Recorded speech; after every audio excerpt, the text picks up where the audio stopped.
Hey there, this is just a very quick down and dirty video on how to install the back end of the laydown transmission and stuff like that.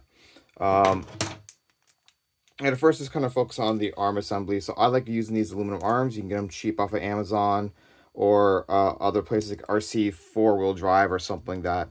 The aluminum arms are great because there's like no flex in them, whatever, makes things much more consistent.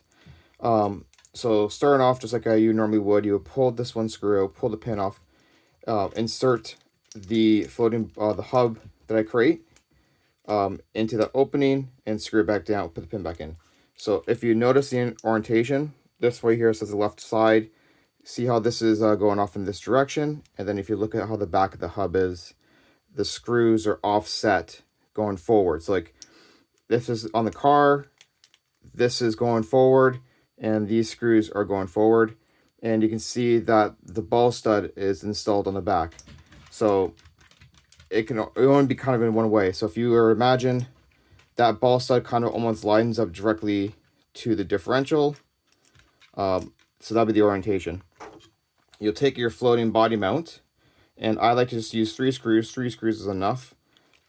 It'll line up over top of those holes.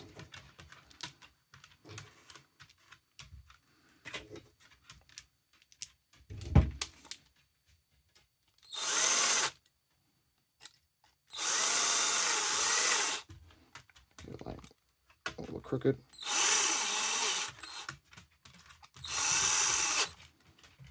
Okay, so that's just on there like that, and that would allow it to sit above the tire.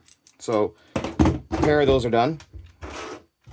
I'm just going to snap on my tie rod.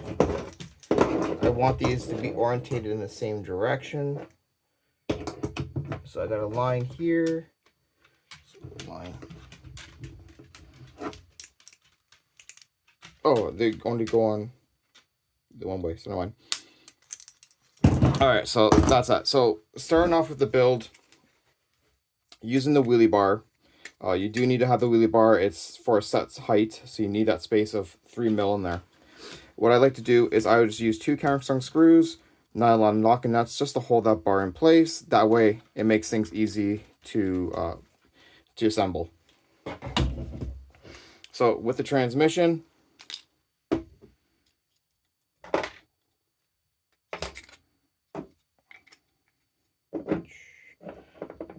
just gotta pop the bearing out for a minute.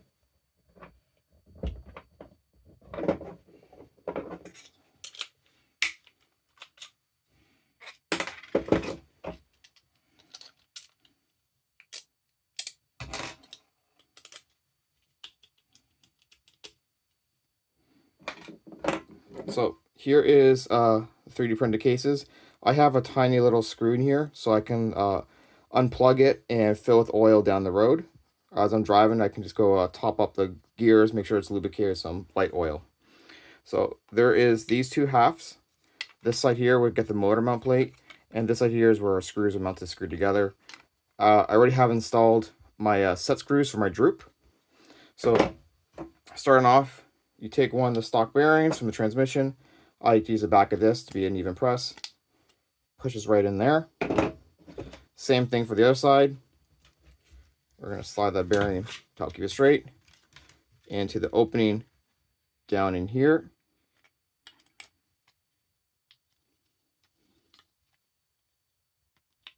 Okay, so that's in there. The idler shaft. All right, so you got the one idler shaft bearing. That slides in there. Other bearing. Your diff. That pieces together. Cover. So just be known, there is a lip to help seal it.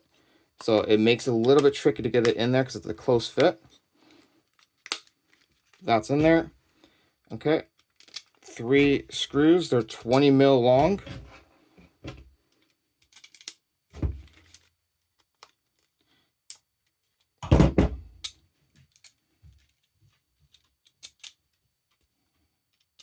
So you can see how long they are. It's about the width of this case. So I don't want to go fully all the way. Get close. Okay, then I was going to finish it off. All right, that's closed off. Spins well. All right, we're going to go ahead and attach our shock tower piece. So with our, actually before we do the shock tower, I apologize. There's 2 ball studs that will go on it for tie rod lengths. They're going to be your first upper outer ones, so it's going to be this hole and this one. It is a little tricky to get this one in because of the motor mount.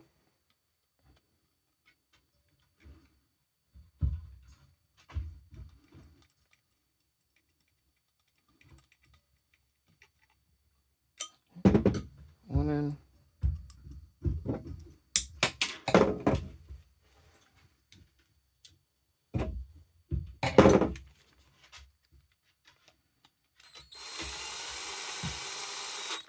Okay, so those are on. You can see the ball studs. So the second highest hole, they're the top of the outer ones.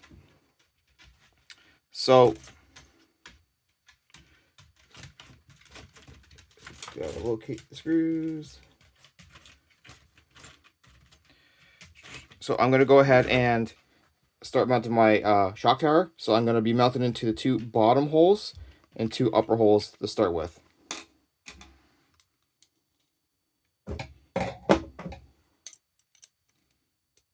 So they're going to go in the very bottom hole. So they're going to go into this hole down here.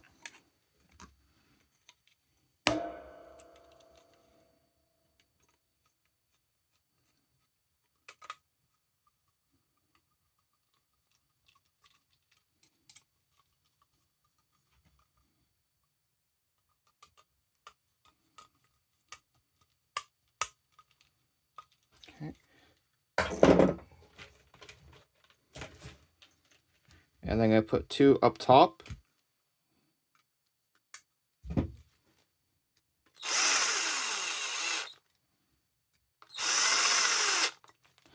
All right, so that is that assembly here. All right, so now what I'm going to do is I'm going to start mounting onto my transmission. So there is these 2 raised points. I'm going to be putting a screw in there first.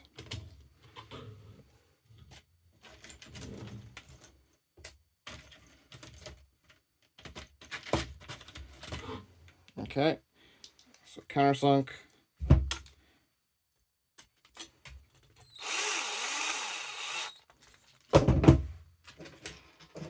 So it's going into these 2 are narrower holes. So you got these 2 outer ones and then it's 2 inner ones. Okay, so that's in there. Next up, you're going to use long screws, either 25 or 30 mil. I put a nut on the very top because we're going to install this bracket piece that's stock from the losi. These are normally supposed to be threaded, but it's kind of stripped on mine. So I'm putting a lock nut on top. So you can see the transmission's rust in there. This will slide right underneath the diff onto the 2 little feet that protrude out.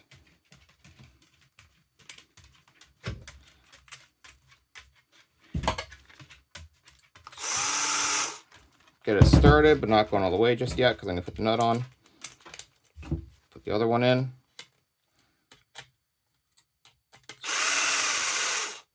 Okay.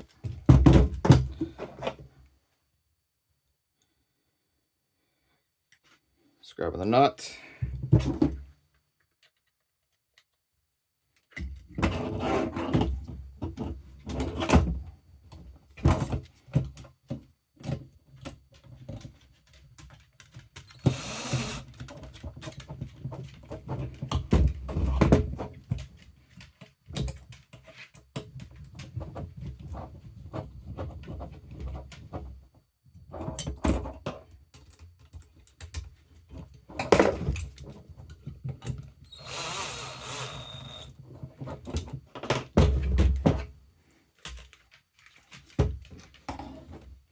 this side's going to be a little bit more difficult if you're trying to use a wheel wrench like I am, just because of the angle, but if you have a proper tool, that's not an issue.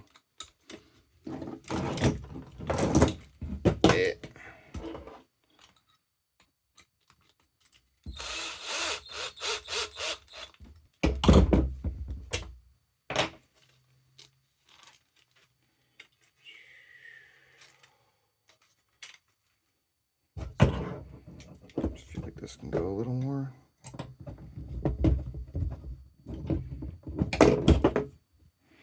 Okay. So, oh shit, I overcrushed it. Hee hee hee. I was a little too happy with the drill on this side.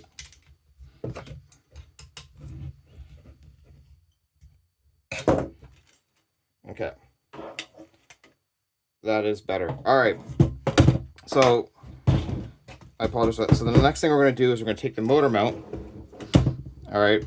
And again, I apologize because I didn't want to take my motor off. But with the motor mount, there's these 3 screws. And it's just going to line up. 1, 2, 3. Countersunk.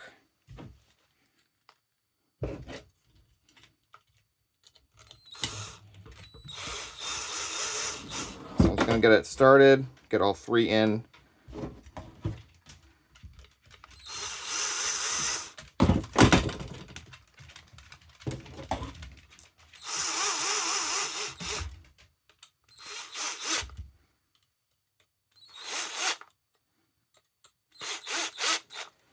All right, so that is installed. So now, obviously, this motor and plate sticking really far out. You can see how far away that is from the transmission.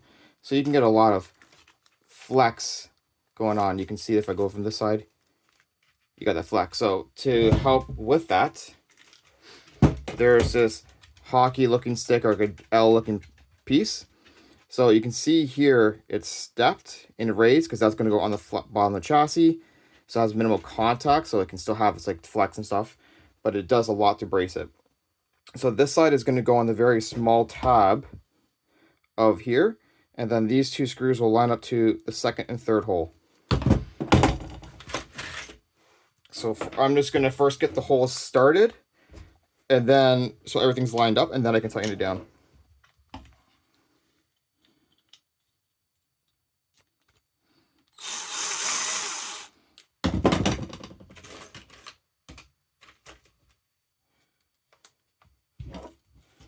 So I'm going to go into the 2nd hole.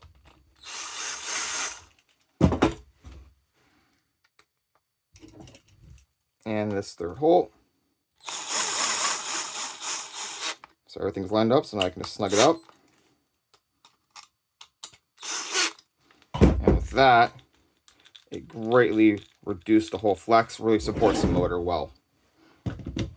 Okay, so we got the transmission installed in the chassis and all that stuff. I'm going to just go ahead, throw on my slipper eliminator.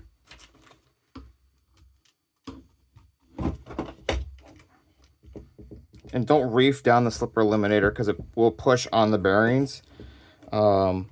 Just have it lightly snugged. Put some Loctite, if you can have it like lightly loose and put some Loctite on it, that would be a little bit better. That way it's just not putting any load on the bearings, because these are not thrust bearings, the ones that are using here. It's the same problem. It's like on most cars, they're not using a thrust bearing. So when you tighten this up, you're actually pulling on the one race of the bearing, causing excess wear and tear. So have this lightly snugged. Even better if you put some Loctite on there, just make sure it doesn't back off. That will go a long way to help making transmission smoother and lasting longer. So the next thing is we're going to go ahead and install our arms. So just like how it is normally, the arms are swapped over. So even though this is the right side, I'm going to be using a left arm. And you can see it's swung forward. My tie rod is back. My shock is at the back. So start with putting the pin in. You're going to line it up to the original front pivot block that you installed. This is the same as would it be on a normal losi. Okay. Now, the nice thing about the aluminum arms is that they are clearanced here.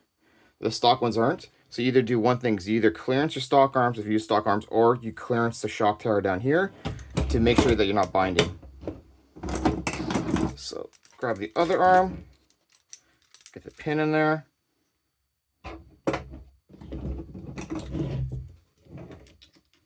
Feed that in to the aluminum part. Get in there. Okay. Okay, so with those in there, you grab your rear pivot block piece, put one here, and then on that side you're good. So now with this, if you have no spacer in here, that is stock losi, and that is -4 degrees of anti-squat. 116 shim going in there, that would make it 0. And if you put 2 shims in there, you would have 4 degrees of positive anti-squat. I'm going to go right now just have, I was actually running, I was pretty happy with it, because having negative anti-squat will reduce weight transfer to the rear. So I'm going to run no anti-squat in the rear. The reason why I'm doing that is with no anti-squat, less weight transfer is happening. Keep more weight forward, especially on the launch. Okay. That screw. So with these, you always have to tighten down the nut, because none of these are actually a thread.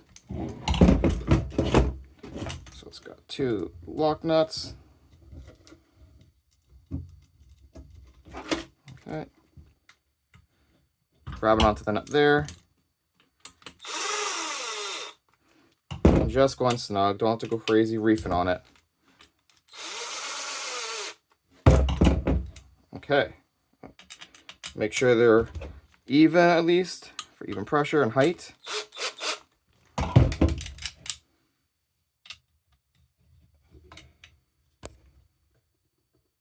Okay. So now the next thing is installing the wheelie bar. You got this bracket here. It has a bracket with 2 ears. You have a tie rod that will extend off to the wheelie bar extension here, and a long countersunk screw goes in here. So you might have the part where these holes are for it being threaded, and if you have a part that's threaded, the hole's too small, just use a 1/8 drill bit so you can slip the screws. All right, so you have a 20 mil screw, be a 20 mil M3 screw. It's going to go into this upper hole here.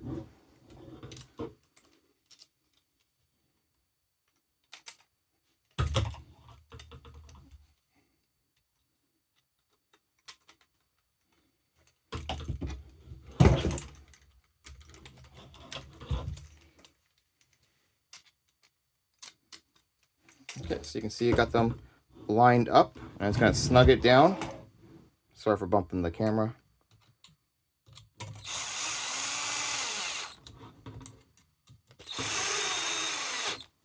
Okay, because those screws threaded into the shock tower or the transmission case. All right, so now I'm just going to line up my drive shaft, grab my turnbuckle,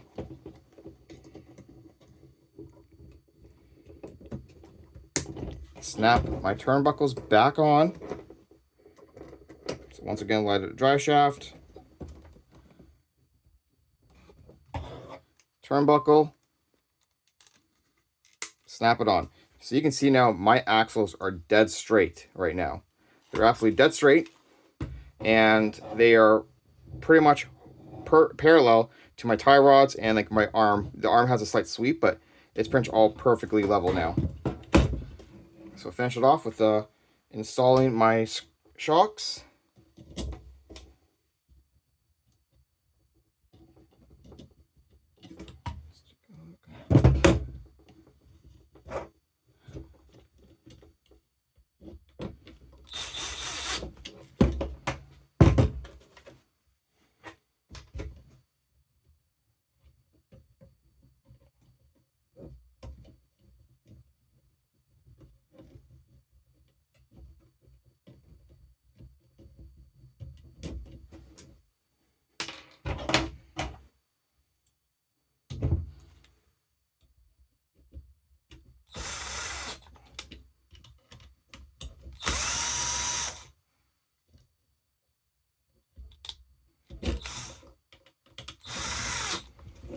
All right. That is the back end put together with the floating mounts.